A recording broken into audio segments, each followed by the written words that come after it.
part 5 of the Creative Constellations Program is called Creating Your Life and Our Future. And it really has 2 distinct workbooks as part of this last part of the course. So up to this point, we've really looked at the kind of creator you are, your creative identity, and how your creativities work together to collectively design your most potent and powerful contributions to the world. It turns out that in order to go forward bravely and with the empowerment of really knowing yourself in this new way, that there's 2 other pieces that are very useful. The first one is what I've called the sustaining the spirit of creating. So as we go forward, full of excitement to be the creators that we are, very rapidly discover that not all of the world around us is designed to support our creative thriving. When I first started creativity coaching, I was really fascinated by the number of my clients who described not just a feeling of stuckness or a desire for encouragement or a need for permission to do their writing or their art making projects, but who really expressed a sense of guilt that getting over that threshold into the work of creating was made more difficult by a sense that they're doing something wrong. And that really got me thinking about what is it that's so different about the spirit of creating than the dominant spirit of the age that we've been in. And I think many of us can relate to the pressures that come from being in a culture that really celebrates productivity and not always creativity. So in this section, we really look at strategies and tools we can use to continually find our way back to our creative center, to our space of creative thriving, in the midst of a culture that really celebrates what I call the ethos of productivity, a whole set of beliefs and aspirations that are really driven by a productivity-based culture. And we look at how that's different from the spirit of creating or the ethos of creativity. What are the ethics? What's the ethical matrix that is shared by creators of all kinds? And we also look at how that's different from what I call the ethos of service. Because many of us, particularly women, are raised to really value the work that we do that is of service to others, and still have associations with expressing our creativity, especially creativity that's in the forms of that require solitude or other artistic pursuits. That those of us raised in an ethos of service find it very guilt-inducing to shift into this ethos of creativity. So we celebrate really in this section the deep values that are at the heart of the creator's experience, and we look at how to find your way back to that place, even when life is pulling you in these other directions. So, and then in the final segment of the course, there's a workbook that I've called Steering by Your Creative Constellations.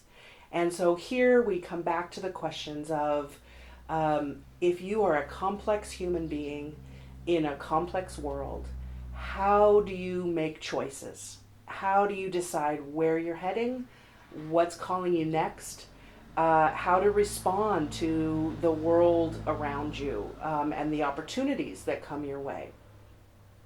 So in this section, I offer 10 different strategies. One of them is really to get very clear about the idea that creating your life is not the same as controlling your life. Many of us, when we get really hopped up on the idea that we are the creators of our own lives, really tend to associate that as being equivalent to we are in control of our own lives. And one of the things that we learned way back in part one is that um, creating is a way of being in relationship. It is not a relationship of control, it's a relationship of listening, of sensing and responding. And that's true also of how we create our lives as creators when we approach it as a creator. So we really sort of look at that idea of what kind of agency do we as creators have? And if it's not a form of control or determination, what is it? We also talk about ways that you can learn to sort of attune yourself to the summoning future. So rather than orienting only to the kinds of plans that you make and the kinds of goals that you set, to really learn to be listening for what is your own creative calling. What is your courageous self of the future pulling you toward, and how to tune into those kinds of things. We also in this section look at the need that we all have for really different narratives, particularly around the idea of success.